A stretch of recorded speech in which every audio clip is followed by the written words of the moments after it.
السلام عليكم ورحمة الله وبركاته. كبجمتو تردفتو تميديا فجر الإسلام ودوغو يهرا قبن سني ديان نجرا أما ودو درسون ودو ونجوتي كان سني وجنترو أن رشيد صادق. شيخ نور أبوسن ولغا كيستي نمني غر إسلام ما دفا جرو وان حسابا قبنه كيسما يرو أما كيستفا وان نما جايبو دجدن يرونيف غر إسلام ما دفن غبادا قرآن بتتني دفني شهادا قبطو قرآن سيف بن يرون تجنن أنو قرآن بتدين دفع نون جدو جدنيم sirni hoggantoota majlisaa godina Wallagga Bahaa bara haaraa kanaaf filataman magaalaa Naqamteetti sagantaa wal bariisaa taasisaa oolaniiru. Sheikh Khalid Khalifa hayyu miidiyaa Fajrul Islaam irraa tokko kan ta'an dhaamsa qaxaroo kamisa galgalatti qabnuun wal qabsiisanii dhaamsa gabaabaa qabu. Muftiin addunyaan guutuun qabdu haala Sheikh torbaan dabre keessatti lubbuun isaa duniyaa irraa deemee salaanni isaa biyyoota 50 waliin gaggeeffameera. Egaa kun oduuwwan ijootii bal'inni oduu akka itti aanutti qindaa'eem.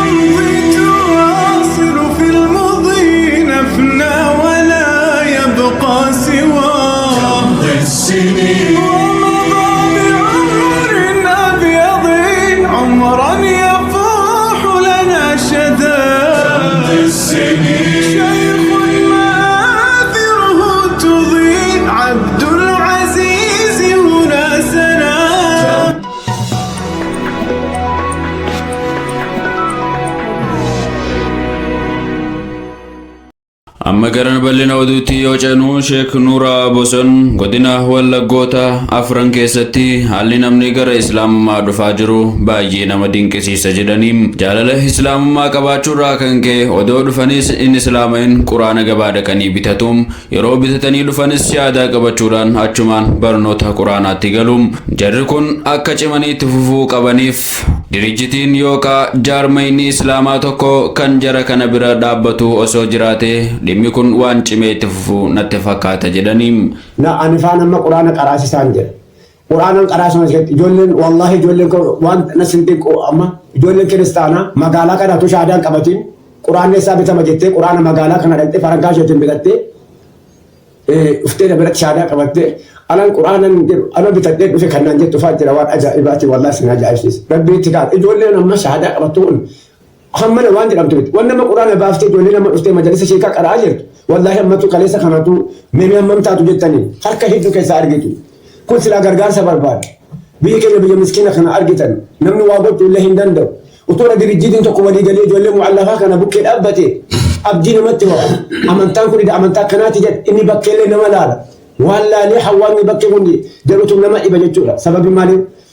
wallaalumaati arrabbaa qabeenyaa meeqa qarshii jiru wallaalumaaf kan goone malee silaa deeggarsa guddaa argachuu danda'a. Baraka rabbi sinaa taasisuusin amma rakkoo kana beektolee irratti ibsa nu gootanii akka yoo rabbi jedhe inshaallah gara fuulduraatti jajjabaatanii biyya wal habarru muslimtoota wal habarru maa qabee dukkan kufrii kee jiru kana nurraa haa ka'u alala Wallagga biyya islaamaa akka namni nuun jedhu حافظ القرآن يحب بها فتى جرت يا ربي ولما عمل أكل قبض ولا قبض يا ربي جد. Egaa Sheekh Nuuraadhaan kaayyoo miidiyaa kanaatis isuma kana isiniin jecha galatooma jazaakumullahu khayran dhaamsa keessan hanga dandeenyetti hojiirra oolchina. Egaa gara oduutti aanutti yoo ceenu itti gaafatamtoonni mana maree dhimmoota islaamummaa bara haaraa kanaaf filataman magaalaa Naqamteetti sagantaa wal bariinsaa taasisaa oolaniiru. Saganticha irratti Sheekh Jaafar itti gaafatamaa mana maree dhimmoota islaamummaa godina Wallagga Bahaa kan ta'an warroonni amaanaa hawaasaa fuune cimnee akka hojjechuu qabnus jedhaniim. Najaaha barbaanna hojii keenya keessatti ummanni kun warra amaanaa baatee dhaami gaafa muudamne amaanaa baannee ummata aanaa kiyyanan tajaajila jennee harka baasneemi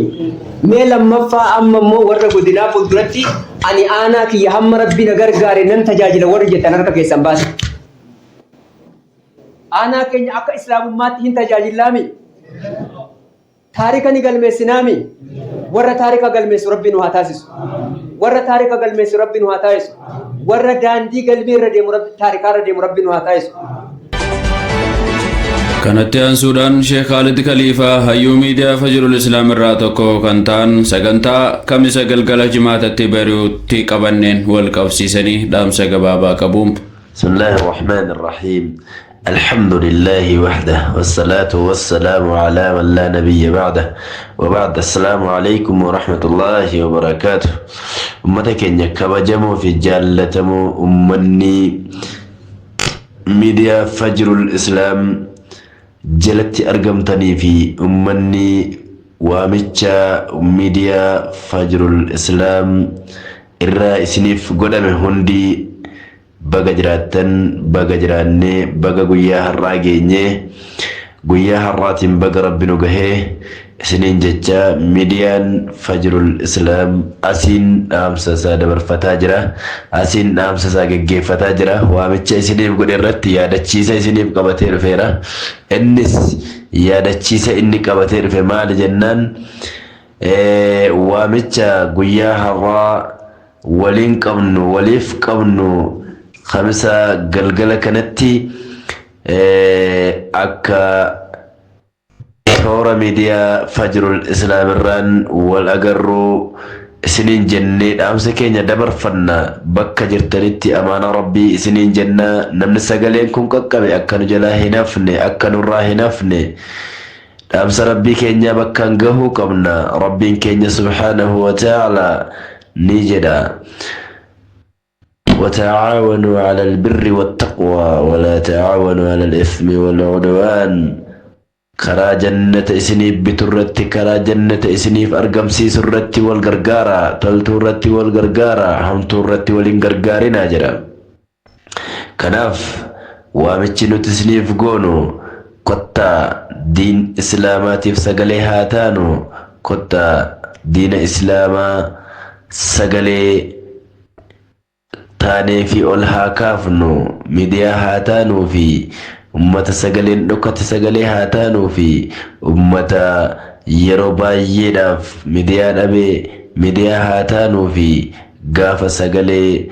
إسلاما أولكافنا ربي سقلي كينيا أولكاسا ربي سقلي كينيا ملسا ربي بكا جرت نسرينو دهيسا نسري دين إسلام هاتانو بكا جرتنت نراهنا فينا جتشون أمس كينيا أسمان إسنتي دبرفنا ساعتي نساء كأنتي أرقمو خمسة أولي قلقل إسا ساعتي لمرة هنقر ما سقنتا كينياتي هنكولين ترو أمس أسمان قم كيسنتي دبرفنا أمانا ربي أكن الراهن فني بيكا قرقودا قمنا ورا منشدوتا في أكما كان داعي في نمني أجرتي أرقموا لما قرقودا لوان تأيف كتا دعاي الرافردا سنين جنة كيادك أبدا يادا مريدان وفردا كتا سنين جنة أسمرتا سنين راقبا والسلام عليكم ورحمة الله وبركاته.